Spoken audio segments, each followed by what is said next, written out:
तो दोस्तों, क्या ट्रेडिंग करते वक्त जब अपने चार्ट्स पर आप लोग सपोर्ट और रेजिस्टेंस लेवल्स ड्रॉ करते हो तो क्या आप लोगों को चार्ट कुछ इस तरीके से देखने को मिलता है? कई सारे नए ट्रेडर्स के साथ ये चीज़ होती है दोस्तों। जब लोग नया चार्ट्स पर सपोर्ट और रेजिस्टेंस लेवल ड्रॉ करना सीखते हैं तो कई बार उनको सही से चीज़ों के बारे में मालूम नहीं होता है और इस तरीके से वो लोग अपने चार्ट को इतना ज़्यादा क्लटर कर देते हैं कि खुद ही वो कंफ्यूज हो जाते हैं कि उनको कहाँ से बाइंग करनी है या फिर सेलिंग करनी है। तो इस वीडियो में मैं आपकी जो कन्फ्यूजन है इसको मैं दूर करूँगा। हम लोग यहाँ पर सही तरीके से किस तरीके से सपोर्ट और रेजिस्टेंस लेवल ड्रॉ करे जाते हैं, क्या क्या वेरियस टूल्स होते हैं जिसका कि आप इस्तेमाल कर सकते हैं, हम लोग इस बारे में बात करने जा रहे हैं। इसके अलावा मैं आपके साथ कुछ काफ़ी यूजफुल इंडिकेटर्स भी शेयर करूंगा जिसकी मदद से आप लोग बहुत इजीली ये सपोर्ट और रेजिस्टेंस लेवल ड्रॉ कर पाओगे। तो सबसे पहले हमारे सामने है यहाँ पर एबीबी का चार्ट और एबीबी के चार्ट पर हमें देखने को मिल रहा है, ये हमारे सामने फर्स्ट ऑफ ऑल 15 मिनट का चार्ट है। तो यहाँ पर आपको देखने को मिलेगा कि सर्टेन यहाँ पर कुछ पीक्स यहाँ पर बनते हुए हमें देखने को मिल रहे हैं। उसके अलावा कुछ बॉटम साइड पे भी कुछ सर्टेन पीक्स हमें देखने को मिल रहे हैं। तो ये कुछ ऐसे लेवल्स हैं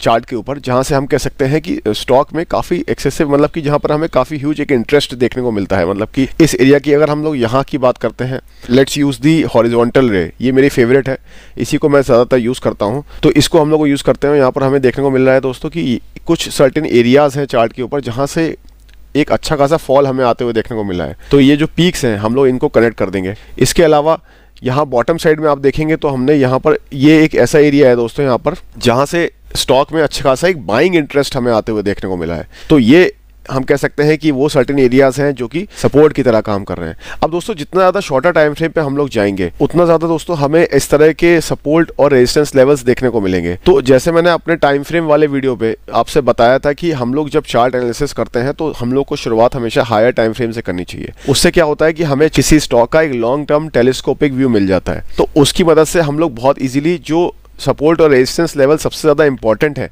उसको हम लोग आइडेंटिफाई कर सकते हैं। और ऐसा कहने के पीछे का मेरा रीज़न ये है दोस्तों कि जितना ज़्यादा हायर टाइम फ्रेम होता है उतने ही ज़्यादा जो सपोर्ट और रेजिस्टेंस लेवल होते हैं उन टाइम फ्रेम्स के वो उतने ही ज़्यादा वैलिड होते हैं। तो इस वीडियो के पर्पज से मैं आपके सामने यहाँ पर 2 आवरली चार्ट ओपन कर ले रहा हूँ। 2 आवरली चार्ट पे आप देख सकते हैं sort of a triple top यहाँ पर बनते हुए देखने को मिल रहा है। और यहाँ पर हम लोगों ने ये जो टूल्स हैं आपके एक्सट्रीम लेफ्ट कॉर्नर पर आप देख सकते हैं द सेकेंड ऑप्शन, यहाँ पर आपके सामने ट्रेंड लाइन, एरो, ये कुछ टूल्स हैं। ये टूल्स आप यूज़ कर सकते हो सपोर्ट और रेजिस्टेंस ड्रॉ करने के लिए। तो यहाँ पर हॉरिजॉन्टल रे एक ऑप्शन होता है, उसके अलावा हॉरिजॉन्टल लाइन का आप यूज कर सकते हैं। तो जो हॉरिजॉन्टल लाइन है वो दोस्तों वो क्या करती है, अगर आपने एक पर्टिकुलर पॉइंट पे आप क्लिक करते हो तो वो पूरे ओवरऑल चार्ट को उस पॉइंट से वहाँ पर जो है वो लाइन ड्रॉ हो जाती है, तो पूरे चार्ट को यहाँ पर कवर कर लेती है। इसके कंपैरिजन में अगर हम हॉरिजॉन्टल रे की बात करते हैं तो हॉरिजॉन्टल रे आपकी जो है वो राइट हैंड साइड पे, मतलब जहाँ पे आप क्लिक करोगे उसके राइट हैंड साइड पर ये ड्रॉ हो जाएगी। तो यहाँ पर हॉरिजॉन्टल रे का हम लोग यूज़ कर लेते हैं।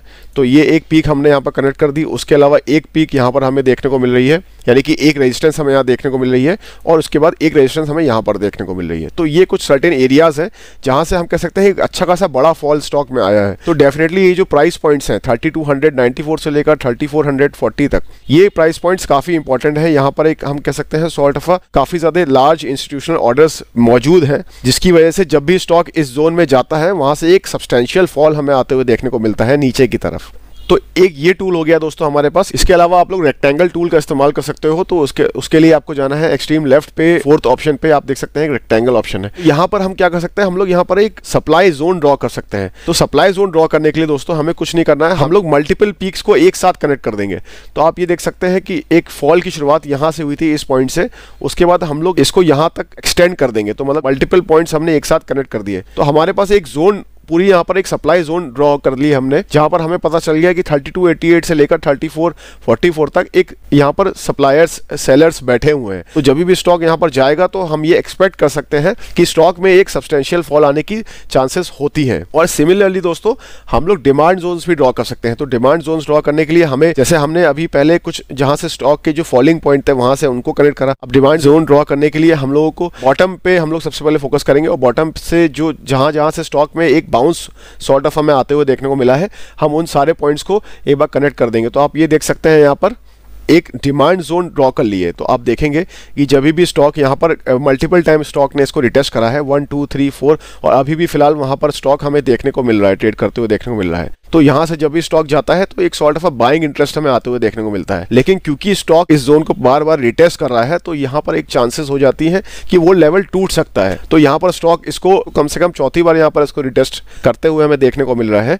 तो हम कह सकते हैं कि अगर स्टॉक यहाँ से अगर ये लेवल्स टूटते हैं तो स्टॉक के फर्दर नीचे फॉल होने की चांसेस काफी ज्यादा बढ़ जाती हैं। तो उस केस में हम लोग क्या करते हैं कि देखिए सपोर्ट और रेजिस्टेंस का जो लॉजिक है उसके पीछे का ये है कि सपोर्ट आपका जो है वो एक डिमांड जोन की तरह काम करता है और रेजिस्टेंस आपका एक सप्लाई जोन की तरह काम करता है। तो अगर मान लीजिए कोई पर्टिकुलर रेजिस्टेंस लेवल टूटता है, मतलब स्टॉक को इस एरिया में आने के लिए पहले इन सारी रेजिस्टेंस को तोड़ना पड़ा ना, तो जब कोई रेजिस्टेंस लेवल टूट जाता है तो एक बार वो टूटने के बाद सपोर्ट जोन बन जाता है, सपोर्ट बन जाता है। तो पहले तो ये देखिए स्टॉक यहाँ पर रेजिस्टेंस था, इधर भी रेजिस्टेंस था, उसके बाद जब स्टॉक ने ब्रेकआउट दिया फाइनली, उसके बाद यहाँ पर आने के बाद स्टॉक ने एक सपोर्ट लिया और फिर से बाइंग आते हुए देखने को मिली और उसके बाद स्टॉक एक बार ऊपर गया। तो मैं ये जो कहना चाह रहा हूँ आपको वो सिंपल सी चीज़ ये है कि कभी भी अगर कोई सपोर्ट लेवल टूटता है तो सपोर्ट टूटने के बाद वो एक रेजिस्टेंस बन जाता है। जैसे इस केस में फॉर एग्जाम्पल अगर आप देखें कि एक सपोर्ट जैसे हमें यहाँ पर देखने को मिल रहा था, एक सपोर्ट हमें यहाँ पर देखने को मिल रहा था और जैसे ये एरिया टूटा फिर ये एरिया एक रेजिस्टेंस की तरह काम करने लगा। यहाँ पर स्टॉक 2-3 बार गया, उसने वहां से सेलिंग आते हुए देखने को मिली। तो उसी तरीके से यहाँ पर हमें ये चीज़ ध्यान में रखनी है कि कभी भी कोई सपोर्ट या फिर रेजिस्टेंस एरिया टूटता है तो उसका जो रोल्स है वो स्विच हो जाते हैं। मतलब कि अगर कोई सपोर्ट एरिया है वो टूट जाएगा एक बार तो वो रेजिस्टेंस बन जाएगा और उसी तरीके से अगर कोई रेजिस्टेंस एरिया टूट जाता है तो वो सपोर्ट बन जाता है। तो आई होप कि ये चीज़ आपको क्लियर हो गई होगी। तो इस तरीके से हम लोग सपोर्ट और रेजिस्टेंस ड्रॉ कर सकते हैं। लॉन्गर टाइम फ्रेम से आप शुरुआत करें, उसके बाद धीरे धीरे अपने टाइम फ्रेम को घटाते जाएं और लास्ट में आप लोग इंट्राडे चार्ट्स को ओपन करें, जिससे कि एक बार आपने अपना डिसीजन फॉर्म कर लिया कि आपको इस पर्टिकुलर स्टॉक में बाइंग करनी है या फिर सेलिंग करनी है। उसके बाद आप इंट्राडे चार्ट्स पर लाकर कुछ सर्टेन फर्दर आप सपोर्ट एरिया आइडेंटिफाई कर सकते हो, रेजिस्टेंस एरिया आइडेंटिफाई कर सकते हो, जिसकी मदद से आप लोग easily best area for entry and exit आप आइडेंटिफाई कर लेंगे। तो यहाँ पर जैसे हमने ये 15 मिनट चार्ट आपके सामने खोल लिया, तो 15 मिनट चार्ट पे अभी हमें एक यहाँ पे फर्दर सपोर्ट देखने को मिल रहा है। तो इनकेस अगर हमें यहाँ पे सेलिंग करनी होती तो यहाँ पर इस रेजिस्टेंस के पास ये जो सपोर्ट था पहले, अब ये रेजिस्टेंस बन गया है क्योंकि ये ब्रेक हो चुका है। तो हम लोग इस रेजिस्टेंस पे जब स्टॉक दोबारा से जाता तो यहाँ से हम लोग सेलिंग करते हैं, यानी 3010 के लेवल से। तो आई होप कि ये चीज़ अब आपको क्लियर हो गई होगी। तो हम लोग दोस्तों, मैं आपके साथ कुछ जो सर्टेन इंडिकेटर्स के बारे में जो मैंने आपको बोल रहा था वो मैं शेयर कर लेता हूँ। कुछ इंडिकेटर्स होते हैं दोस्तों, जैसे सबसे पहले आप यूज कर सकते हो पिवट पॉइंट्स स्टैंडर्ड। तो ये जो पिवट पॉइंट स्टैंडर्ड होता है दोस्तों, बेसिकली एक काफी यूजफुल टूल होता है। पिवट पॉइंट्स के कैलकुलेट करने के लिए यहाँ पर क्या करते हैं कि जो प्रीवियस डे का हाई, लो और क्लोजिंग प्राइस होती है उसका एवरेज निकाल लेते हैं, तो वो पिवट प्राइस बन जाती है। तो जैसे यहाँ पर जो पिवट लेवल आपको देखने को मिल रहा है 2958, तो ये जो 2958 है ये पिछले सेशन का हाई, लो और क्लोज का एवरेज है। High plus close plus low divided by 3, तो ये उसका एवरेज है। तो यहाँ पर ये एक तो मोमेंटम इंडिकेटर की तरह भी आप इसको देख सकते हो। मतलब कोई अगर स्टॉक अपने पिवट पॉइंट के ऊपर ट्रेड कर रहा है तो आप ये मान के चल सकते हो कि उसमें मोमेंटम अच्छा खासा है, काफी स्ट्रॉन्ग मोमेंटम है। और वहीं अगर कोई स्टॉक अपने पिवट पॉइंट के नीचे चला जाता है तो वहां पर थोड़ा सा उसका बेयरिश आउटलुक बन जाता है। बेयरिश हम कह सकते हैं कि स्टॉक में एक सेलिंग हमें देखने को मिल रही होती है, इसी वजह से स्टॉक अपने पिवट पॉइंट के नीचे चला जाता है। अब आप देख रहे हैं कि एक तो यहाँ पर पिवट लेवल है, उसके अलावा यहाँ पर वेरियस यहाँ पर रेजिस्टेंस लेवल्स भी हैं, रेजिस्टेंस और सपोर्ट लेवल भी है। तो उसके ऊपर आप देख सकते हैं रेजिस्टेंस 1, रेजिस्टेंस 2, R2, R3 और सिमिलरली यहाँ पर नीचे की तरफ देखने को मिल रहा है S1 which is the support area, support 1, support 2, support 3। तो ये कुछ इजीली आप यहाँ पर सपोर्ट और रेजिस्टेंस एरिया ड्रॉ कर सकते हैं और इसकी मदद से आप लोग स्टॉक में ट्रेड भी कर सकते हैं। और यहाँ पर दोस्तों एक और जो एक काफी यूजफुल टूल होता है वो होता है फिबोनाची रिट्रेसमेंट लेवल। तो यहाँ पर आप अपनी स्क्रीन पर देखेंगे तो आपको एक्सट्रीम लेफ्ट पर थर्ड ऑप्शन देखने को मिल रहा है। यहाँ पर आप क्लिक करोगे तो आपको ये जो सबसे पहला ऑप्शन है फिब रिट्रेसमेंट, इस पे क्लिक करना है। उसके बाद आपको जाना है किसी पर्टिकुलर ट्रेंड की स्टार्टिंग पॉइंट पे जाना है। तो मान लीजिए ये जो अप ट्रेंड है ये इस पर्टिकुलर पॉइंट से शुरू हुआ है, यहाँ से शुरू हुआ है। तो यहाँ पर हम क्लिक करेंगे और एक ट्रेंड की स्टार्टिंग पॉइंट से हम लोग क्लिक करके ड्रैग करेंगे। तो ये अप ट्रेंड है, ये स्टार्ट यहाँ से हो रहा है। तो यहाँ पे मैंने क्लिक करा, left click on the mouse और उसके बाद मैं इसको ड्रैग करूंगा ऊपर की तरफ। और यहाँ पे जितनी पीक्स हमें देखने को मिल रही है, यहाँ पर हम लोग सेकंड पीक को कनेक्ट कर देंगे। जो सेकंड हाईएस्ट जो पीक होगी हम उसको कनेक्ट कर देंगे। तो आप यहाँ देख सकते हैं कि आपके पास कुछ सर्टेन सपोर्ट और रेजिस्टेंस एरिया ड्रॉ हो गए हैं। तो यहाँ पर आपको कुछ परसेंटेज देखने को मिल रही है। सबसे पहले 23%, 23.60%, 38.20%, 50%।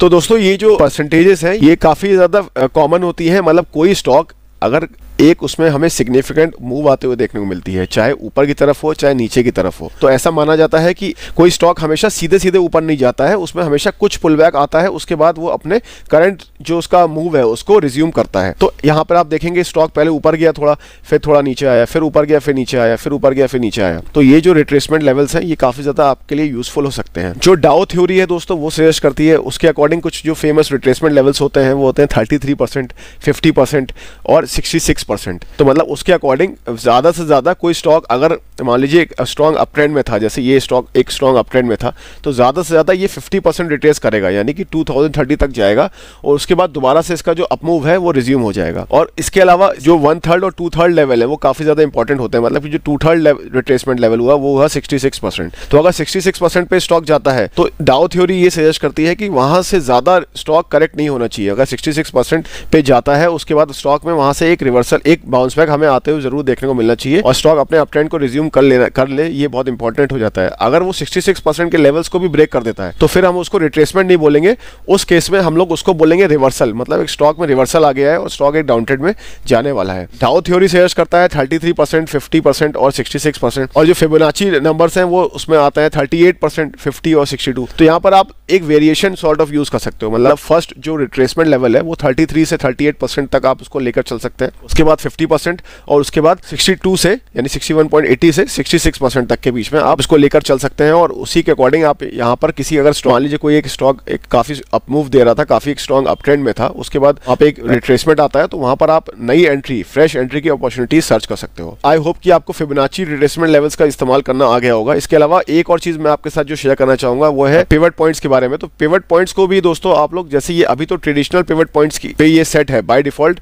इसकी जो सेटिंग है यहाँ पर आप लेफ्ट क्लिक करेंगे जब किसी पिवट लेवल पे, तो उसके बाद आपको यहाँ पर इसकी पिवट की सेटिंग्स ओपन हो जाएंगी। तो यहाँ पर आप देखेंगे कि अभी तो ये ट्रेडिशनल, इसकी जो सेटिंग है टाइप जो है वो ट्रेडिशनल पे सेट है। यहाँ पर इसको आप चेंज करके फिबोनाची पर सेट कर सकते हो। तो ये एक चीज़ आपके सामने यहाँ पर आप देख सकते हैं, ये पिवट यहाँ पर फिबोनाची लेवल से यहाँ पर ड्रॉ हो गया बेसिकली। तो ये फिबोनाची लेवल के अकॉर्डिंग यहाँ पर सपोर्ट और रेजिस्टेंस एरिया यहाँ पर ड्रॉ हो गए। तो आई होप कि इस वीडियो के साथ मैंने आपकी जो कंफ्यूजन थी regarding support and resistance levels तो वो मैंने शायद दूर कर दी होगी। दोस्तों अगर आप इसी तरीके के एजुकेशनल और इन्फॉर्मेटिव वीडियोस फ्यूचर में भी देखते रहना चाहते हैं तो डेफिनेटली चैनल को सब्सक्राइब कर लीजिए। वीडियो पसंद आया है वीडियो को लाइक कर दीजिए और इसको ज़्यादा से ज़्यादा लोगों के साथ शेयर करिए जिससे कि उन लोगों तक भी ये नॉलेज पहुँच सके। तो इसी के साथ मैं लूँगा आपसे इजाज़त। मेरा नाम है सौरभ, आप देख रहे थे Investonomics. Thank you very much for watching.